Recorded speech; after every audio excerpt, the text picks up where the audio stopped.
Hello everybody, Dr. Carmen Bryant, Psychological Health Consultants and Services with my program Redefining Yourself.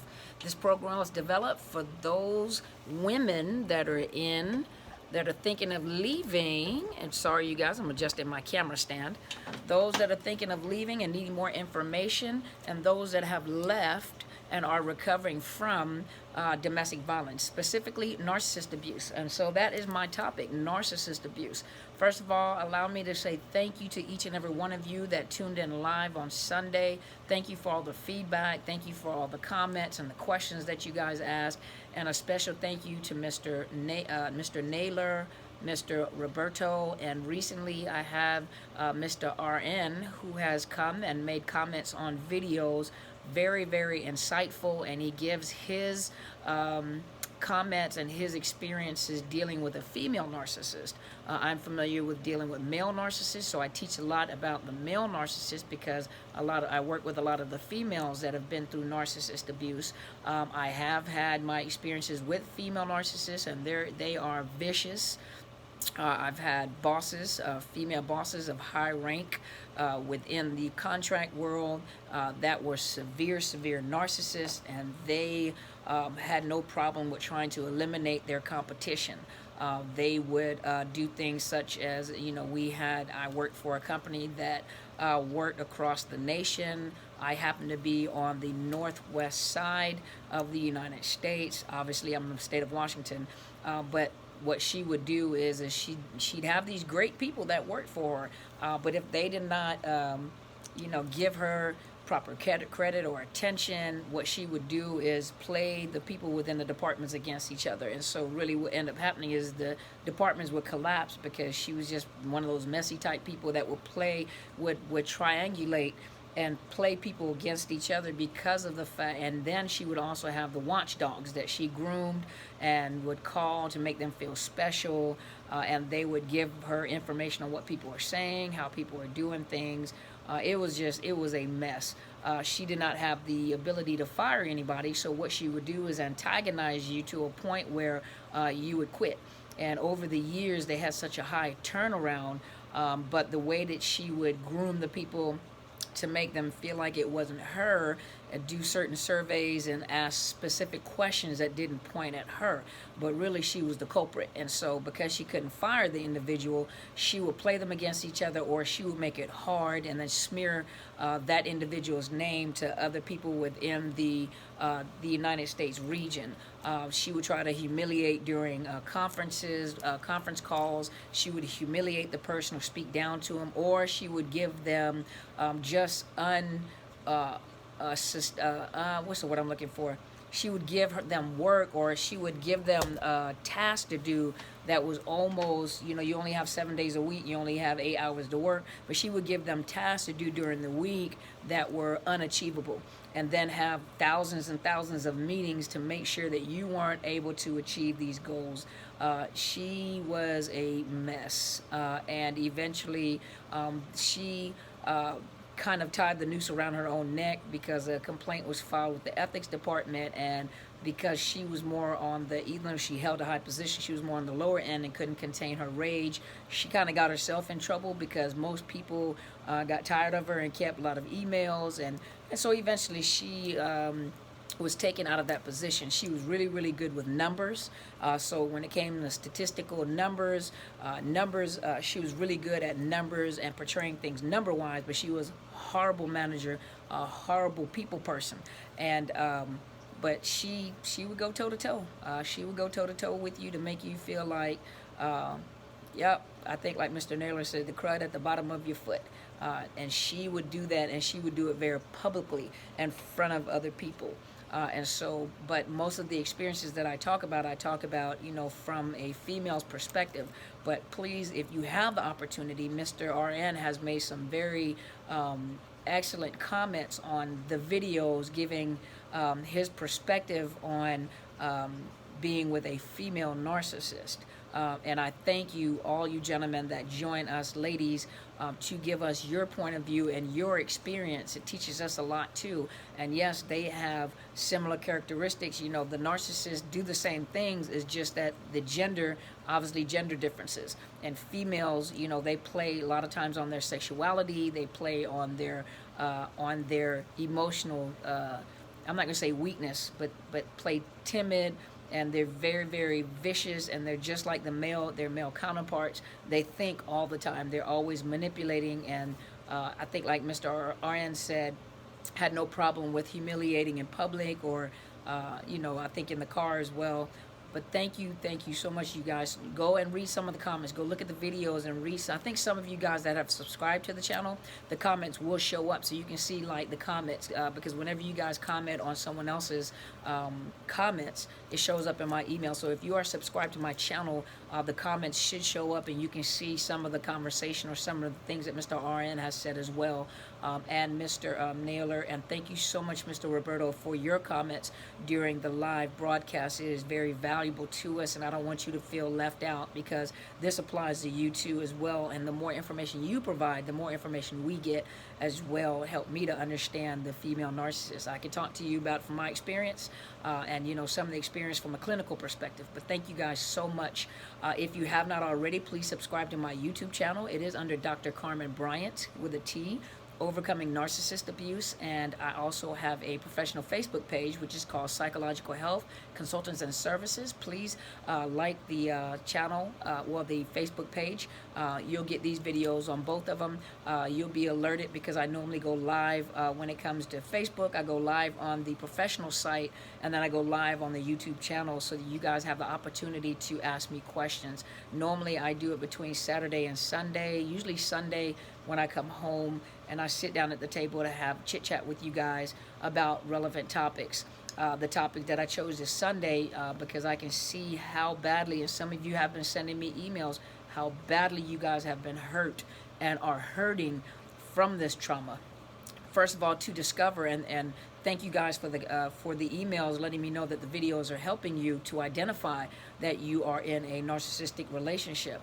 I'm so sorry. I wish I could save everyone and come to your home, but obviously that's not going to benefit me any, because you have to get your strength by watching these videos and then making non-emotional decisions. The problem that we fall into is that a lot of the decisions that are made, even getting into relationships, are because you're making emotional decisions. Even you know, when you come out of a traumatic event like that, your brain and your emotions and your empathy is trying to register and compensate, you know, to register, how can a person be this way? How can a person treat me this way? How can because you're thinking from your perspective with empathy and with a emotional mind. They don't think with empathy, and they do not think with an emotional mind, and you're trying too hard to justify you know, their behavior. And so a lot of times you'll also take that responsibility on yourself. You know, maybe I did contribute to it. Well, I know, you know, all these things they've done. You'll pick out things like, well, I know I was like this, and I know this could change. No, you need to put the responsibility back where it belongs,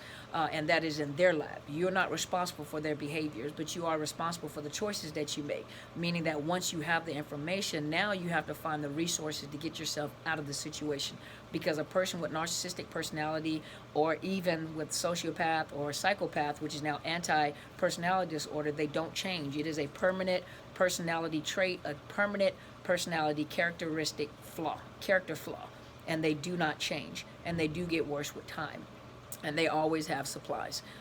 Some do not cheat. I have met two in the time that I have been working with that have not cheated, so I know there's more than just two that do not cheat, but they were so hostile, so mean and angry. They were on the lower to mid end of the narcissistic spectrum. They were very angry, and they were getting older, so there were some that were becoming unattractive. Well, three.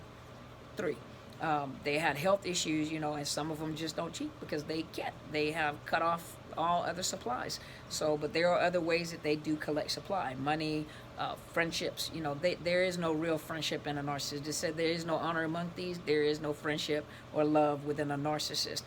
So I just wanted to come on and do a video really quick before my client comes. And so the topic for today, I wanted to address the narcissist, the cuckoo bird, the chameleon, and the parasite. What do these things have in common? Let's go talk about it. So the cuckoo bird. Let's talk about, they're called brood parasites. A cuckoo bird is considered to be a brood parasite. This means that, and this is off of, if you go to, I'm sorry you guys, I have to go out of camera. Go look on the audubon.org, and it talks about the parasitic, and there's a picture of a cuckoo bird, and on the beak of the cuckoo bird are two sharp fangs like this. And so they're talking about, this is science, and it says these deadly hooks on the beaks of the babies. Let me look and see who it is written. It is written by Jesse Greenspan on February 25th, 2016. I would turn the camera around with me, but then I won't be able to get it back in position. So let's talk about this for a minute, okay? Let me get my, there we go. It's much better. Okay. So these animals are considered to be opportunist animals. They dump their eggs into another species' nest to avoid wasting time and energy on childcare, which is most of the female parasites, cuckoo birds. And so I want you to listen to some of their characteristics, and then I want you to think to yourself, based off of what you've learned on these videos or other videos, how does the narcissist fit these descriptions, okay? Number one, a brood parasite, so a parasitic bird, and is an opportunist. And they dump their eggs into other species' nests to avoid wasting time and energy on childcare, okay? Their life strategy is built on tricking other birds, okay? And when these babies hatch, they end up killing the other birds that are in the nest, because normally a cuckoo bird is much bigger than the birds that are in the nest from the original. So you have a cuckoo bird that may be this big, and then you have a little tiny bird about this big. So imagine how tiny the little the new chicks are, okay? So let's look. They're called freeloaders, and they're always trying to outsmart the host, their host. And so they deceive the host. So we know that. We got that. I'm trying to scroll down, okay? What they'll do is they wait till the host leaves the eggs. So the bird has laid eggs in the nest, and then the cuckoo bird sits and waits for the host to leave the nest so they can come and lay eggs into the host's nest. Not only do they lay eggs into the host's nest, but they're able to lay a single egg. They usually lay a single egg, and a lot of times the egg that they lay is closely, they'll lay an egg that looks very similar to the eggs that are in the nest. Okay, let's see. So the parasite that they're talking about, the cuckoo bird, this particular cuckoo bird, is called wolf in sheep's clothing. And their method is to breach the nest. Okay. Let's see. There's a paper that was published last year, which is 2015, and it showed that the female cuckoo finches go undercover as harmless southern red bishops to fool their host. Look at that. They can go undercover and blend in and become anything you want them to be. Well, I'm talking about the narcissist now. They go undercover and they blend in with their host. Whomever they have targeted, they blend in with their hosts, so they go undetected. Let's see.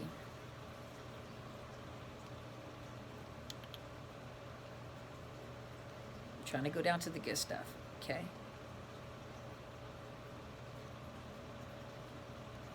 So the parasite, which is the cuckoo bird, they're talking about the parasite cuckoo bird. The parasite eggs have a number of tricks up their shell too.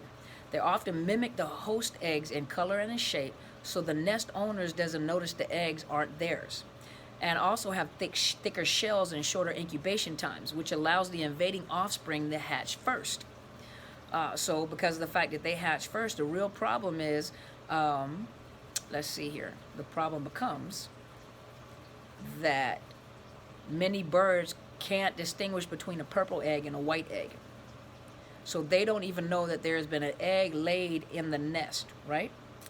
So now what ends up happening is when the cuckoo bird hatches, and the cuckoo bird is normally bigger than the host bird's offspring. Before, what they'll do is they'll push the other eggs out of the nest, or if they actually hatch, if the host bird's eggs actually hatch and the little chicks hatch, the cuckoo bird will actually kill the host bird's chicks. Okay, let's see. They'll even poke holes in the eggs. And what they'll do is they're able to mimic the sound of the bird, the chicks, to make the host bird believe that is one of their chicks calling them. They're called serial killer chicks. Okay, let's see.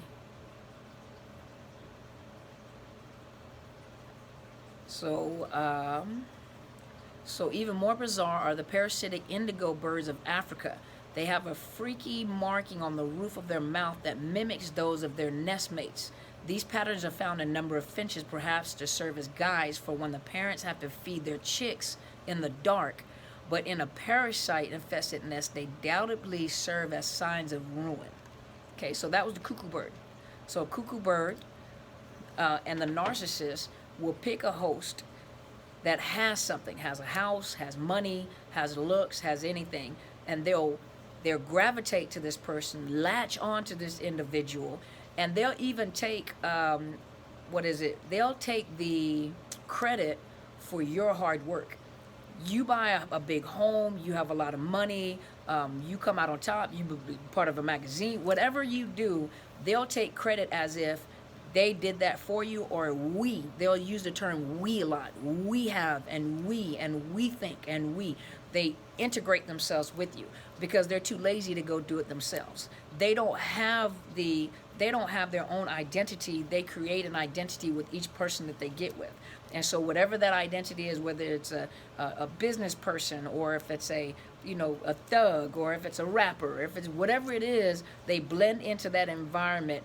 But they will take credit for what you do and plant themselves I just said it, take credit for what they do. It's like the cuckoo bird. They put these eggs in here and let someone else cultivate this egg. And you have these little birds that are trying to feed this big gigantic cuckoo bird, and they're starving them to death. They're going crazy on a frenzy trying to feed this hungry bird that seems like it's just a big pit, of a hole, and they're trying to feed this bird to make sure this bird doesn't starve to death. Well, that's just like the narcissist, this big pit that you're trying to feed, and this narcissist is never ever satisfied. And you'll do whatever, you'll deplete your own self and trying to feed this parasitic individual, and this person is never ever satisfied, never satisfied. Okay, so let's go to a chameleon. So this is on worldatlas.com, and it was an article written by, let's look. So I don't have who the article is written by. So I always thought that a chameleon changes colors to blend in with their environment. But when I begin to read, I find out that that is a myth. That is not true. Chameleons change colors due to an array of factors, including emotions such as fright, and environmental factors such as temperature and light. Let's see. What I found is, on here it says the chameleon's autonomic nervous system controls the pigment granules under their skin.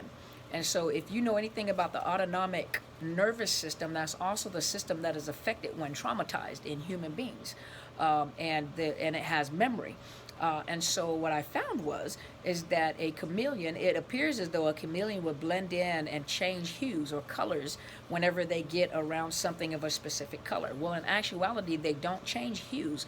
They change it's almost like the structure is a better way to say it, the structure of how the light is reflected on their bodies. And so it's not that they change colors, they're changing the way that the light is reflecting to give you a different perception of them.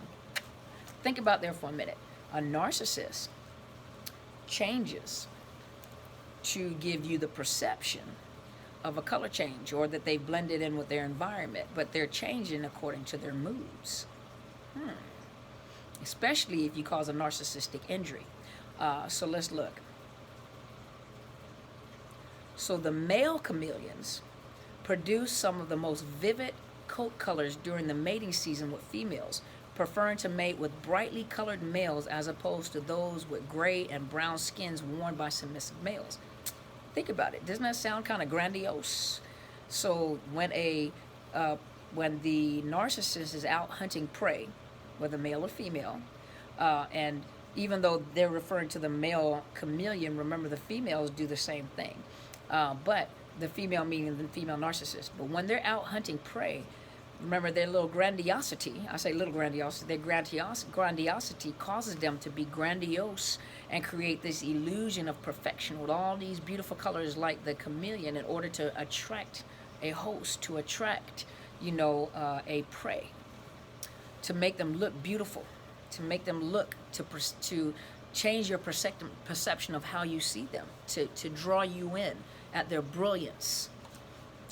So let's go to chameleons will also use bold colors to change to communicate.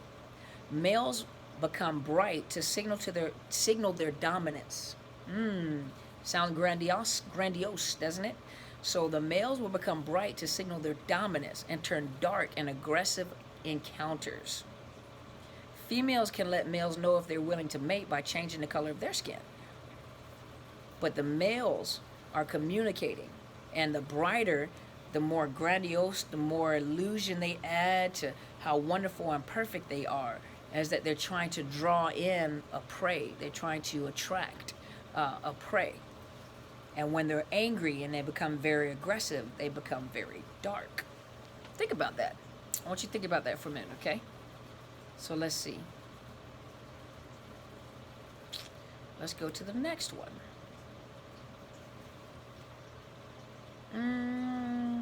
Some of this is kind of scientific, so I didn't want to just bore you with a whole bunch of scientific mumbo jumbo. So let's move over to the parasite. According to the Center of Disease Control, we're talking about a parasite, okay? So the way that they define a parasite, and this is on www.cdc.gov, parasites. And so they define a parasite as an organism that lives on or in a host and gets its food from or at the expense of its host. A narcissist is a parasite. And they get their food, they get their fuel. They get their fuel at the expense of the host. It doesn't matter whether they drain you to death, but as long as you can provide them with some type of fuel, they latch onto you and they get their fuel, their food from and at the expense of the host, even to a point where the host could die, whether suicide, emotional death, mental health death, just completely deplete you. Parasites can cause disease in humans.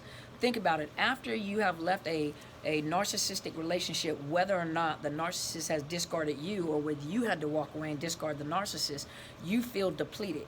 You feel like your heart has holes in it. You feel like you can't breathe. You're trying to justify why this has happened. You're blaming yourself by what has happened to you.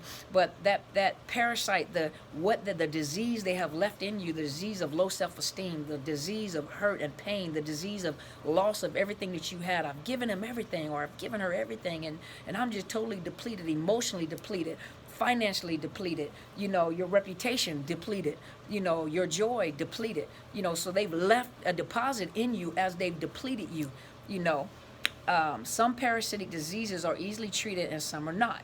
The burden of these diseases often rests on the communities in the tropics and subtropics. Okay, so this is going a little beyond where I was trying to go. But parasitic infections also affect people in developed countries. Okay, so they're going a little further, okay? Let's see.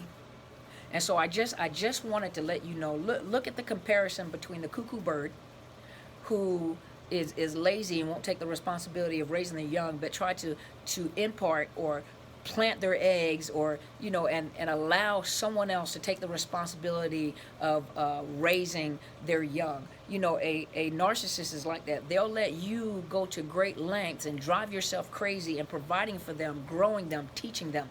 A narcissist is a soul hunter.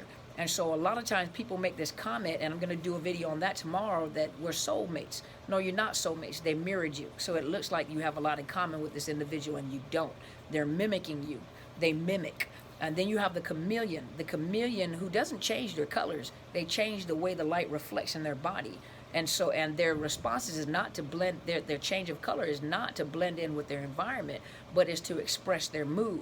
So we have lost our perspective on what the narcissist is doing. The narcissist, he changes your perception. Remember the great illusionist? He changes how you perceive him or her. They change how they perceive, they don't change their colors. Tigers don't change their stripes. They don't change behaviors. They don't change their character. They do the same thing. They're still the same people that left you that is with a new person. And so they haven't changed. You think this person is healed and this person is so great and so wonderful for you. No, they're not. They're the same person that left the other person. They're just stronger because you have fed into them. You have trained them. You have taught them how to talk. You have taught them how to interact with people. So you've trained them. Because they're parasites. They're parasites and they leech on the host. Whatever fuel they can get from you, and that's the parasite. Whatever fuel they can get from their host is the fuel that they're going to get. Whether it's money, whether it's entertainment, whether it's beauty, your arm candy, whether it's intellect, whether it's sex, and that grandiosity, that they feed into that grandiosity. And so I just want you guys to know this, because as I teach you, I want you to be able to identify that it was never your fault in the first place. These are the individuals that you're dealing with. A narcissist. This is what you're dealing with. And many of you are wrestling over the fact, I can't believe your mind is trying to register what has happened to you from an emotional standpoint, from an emotional point of view, from an empathetic point of view. And they're not empathetic people. They don't care about your emotions. Your emotions feed them fuel. That's why I say when you get out of a domestic violent relationship, especially with a narcissist, you don't need to jump right back into another relationship with anybody. You need to discover who you are and what you've been through. These videos should be teaching you something, to teach you, okay, these are some red flags. This is how I set myself up to be a prey. This is how I have some needs that are not met. I have some holes in my heart that I keep making other people fill. And that narcissist will fill that void because they'll blend into whatever you need them to be. And then what ends up happening is just like the parasite, they left disease in your heart, in your mind, in your soul. You can't think straight. You can't function right. You have been wounded. You have been hurt and you have been wounded.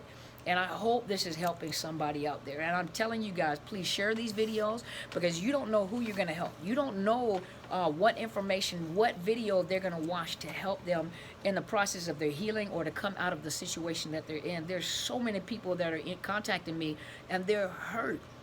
They're hurt.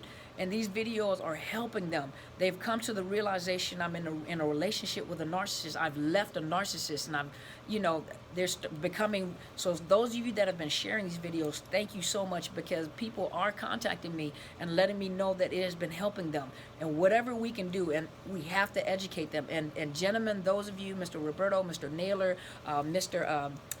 RN, thank you guys so much. Please share these videos and add your point of view, your perspective on there, because women need to hear what you guys think too. Because sometimes, be honest with you, women don't believe that a man can be abused. And even though a man, for some men, and I think Mr. RN said on there, he's 6'7". So a 6'7" man, for them to say that they're being abused, that's probably hard. That's probably unfathomable. What is this big gentle giant? How is this possible that you can be abused as big as you are? Yes, they can. Women can be very, very vicious, emotionally abusive, and especially, some women ruin good men. There are men out there that have been taught to be respectable, taught to love a woman, taught, and a woman that has narcissistic personality disorder, will take that man through, and likewise for a man that has narcissistic personality disorder. That is a very painful experience. But I thank you guys for tuning in. I'm going to go ahead and go, because I do have a client coming in, and I want to make sure I'm not talking in the middle of them walking in, while I'm recording. Thank you guys. I'm closing out my screen, sorry. So thank you guys for tuning in. Please share the videos if you have not already. Please subscribe to my YouTube channel. It's Dr. Carmen Bryant, Overcoming Narcissist Abuse, and hit the bell so that you can be alerted whenever I come live or whenever I post a new video. If you're on my Facebook, professional Facebook, or if you're not, go to my professional Facebook page, which is Psychological Health Consultants and Services. Hit the like button so you can be alerted when I come live or when I post videos. Please have them, share these videos. Let somebody know what they're going through. Give them the information. You never know who's going through what. Some people are living in shame, so they're not going to talk about it, nor are they going to tell you about it. Sometimes they need to hear it privately. Okay, thank you guys for emailing me. If you want to email me with your stories, thank you so much for trusting me with your stories. You can email me at Dr. Carmen Bryant, DrCarmenBryant, @outlook.com. I thank you guys once again for tuning in, and stay tuned. I will be back tomorrow. You guys have a great week, well, a great day, and then I'll talk to you guys tomorrow, okay? And as my friend always says, go and be great.